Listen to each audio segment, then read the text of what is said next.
Allah Allah oh ya Rahmanu Allah Rahimu oh ya Maliku oh ya Qudus oh ya Salamu oh ya Mu'minu oh ya Muhaiminu oh ya Azizu oh ya Jabbaru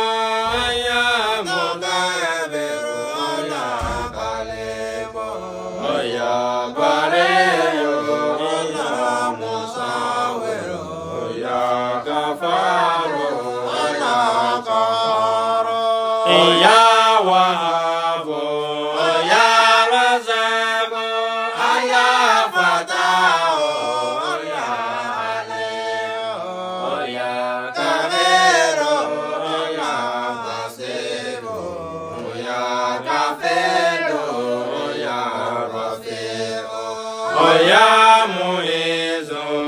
ya Muzilu, ya Samiu,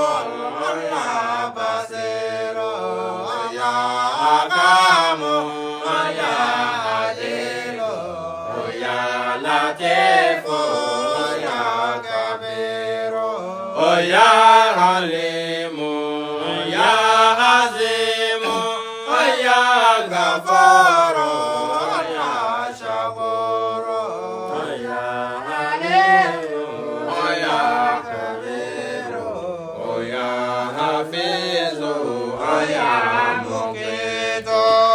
Ya Hasibu,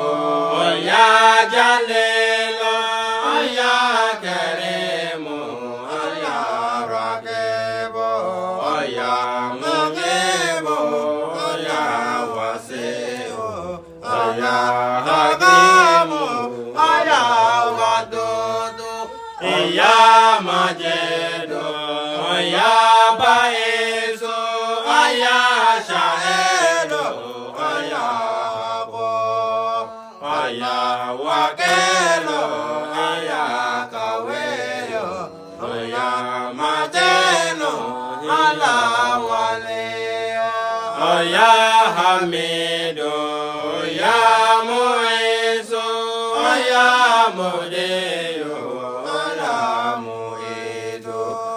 ya Muhiyu, ya Mumitu, ya Hayyu. Oh ya Wajibu, oh ya Majidu, oh ya Wahidu, oh ya Samadu, oh ya Qadiru, oh ya Muqtadiru, oh ya Muqaddimu, oh ya Muakhiru, oh ya Awalu, oh ya Hakiru, Allah Zahiru. Ya wa ale ya mutale ya baru ya tawabu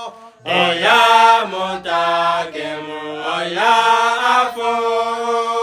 ya rafu ya maliku ya muluku dzul jalali wal ikrami oh ya Jami'u, oh ya Ganiyu, oh ya Mughniyu, oh ya Mani'u, oh ya Dariyu, oh ya Nafi'u,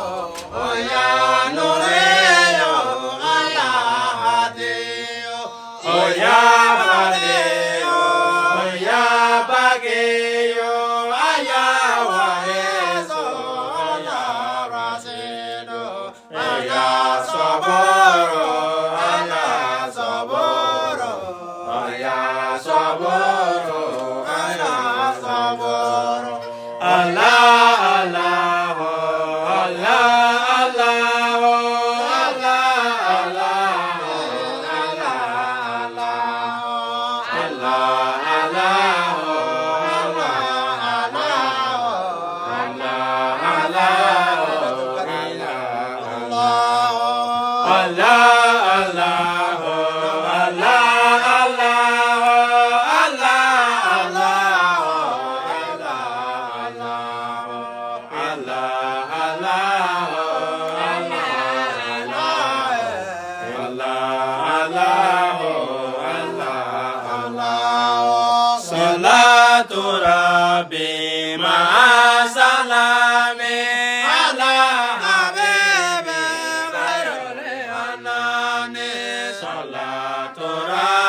Amen.